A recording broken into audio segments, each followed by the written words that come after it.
Do you want to make money in stocks during the COVID-19 recession? A lot of people have been asking me a lot of questions about the stock market lately. When is it going to turn around?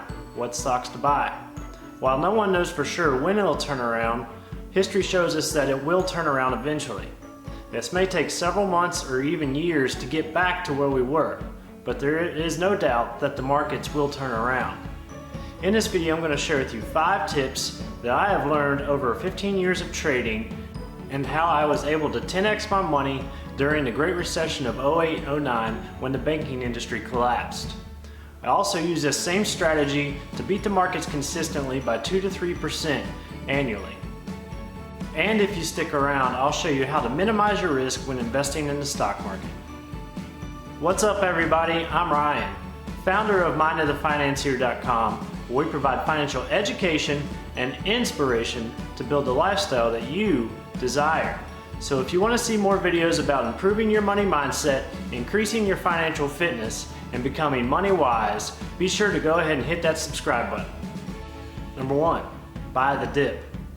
The coronavirus caused the fastest 30% drop in history of the US stock markets. And while no one knows for sure when we'll reach a bottom, at the time of this recording it appears that we may already have reached a bottom or are reaching a bottom.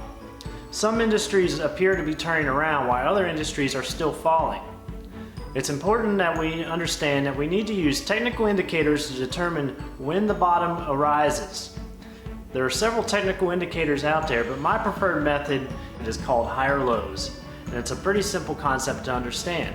When a stock or the market drops and reaches a new bottom, then that stock begins to rise in price.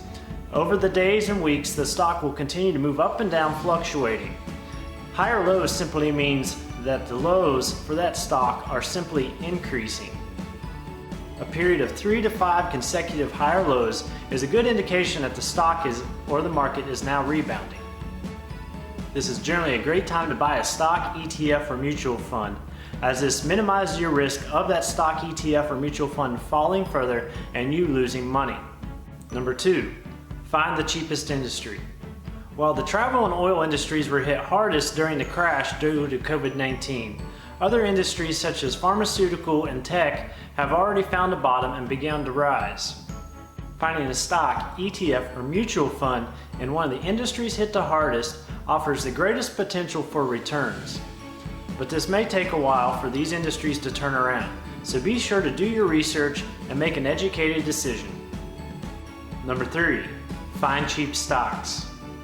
While there are hundreds or even thousands of companies out there with cheap stocks such as penny stocks or even stocks only costing a few dollars, these companies are typically smaller and may not have the cash flow necessary to make it through a time of crisis like this. Instead, look for stocks that are undervalued within the market or within their industry. There are different ways of determining the valuation of a company, but one of the easiest ways to determine the valuation of a company's stock is by looking at the PE ratios, or the profits to earning. Higher PE ratios means that company's stock is more overvalued in the marketplace, while lower PE ratios mean that company's stock is more undervalued. Finding a company with a lower PE ratio means that company is more undervalued and offers the greatest potential of returns for a stock. Alright guys, if you like this video, be sure to go ahead and hit that like button. Number 4, study the financials. While there are several factors that determines a company's stock price, one of the major factors is a company's earnings projections. When you're looking for a stock, you want to make sure you find a stock that the earning projections are increasing quarter over quarter and year over year to make sure you're making a wise investment. You also want to make sure that company hits those projections regularly. Also take a look at the other financials of a company you're looking to invest in. If a company is carrying a lot of debt relative to their revenue, they may not have the cash flow necessary to make it through a time of crisis. As I mentioned before, it's important to do your homework here and understand your risk when investing. Number 5, buy low and sell high. While this may sound obvious, it's easy to get caught up in the emotions when trading stocks. Whenever you see a stock moving up 5 or 10%, you might think, oh, this stock is taking off and I better buy or I'm gonna miss out. That is the wrong thing to do. Rather, look at buying a stock when the stock is down on a down trading day. This will maximize gains and minimize your losses. When the stock price is increasing, it may become overvalued within its market or within the industry. It's important not to get greedy. Try setting some targets for your investment of what you would like to achieve off your investment. Then sell the stock whenever it reaches that price.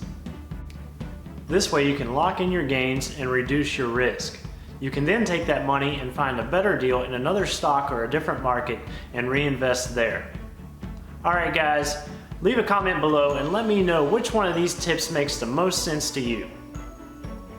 And for the bonus, when buying or trading stocks, be sure to look at larger companies with a good track record and good fundamentals. These companies have been proven over time to be successful companies and produce results. Another way to minimize your risk is diversification. Diversify by buying multiple stocks in different industries, or even buying mutual funds or ETFs is the simplest way to diversify your money when investing in the stock market and help minimize your risk.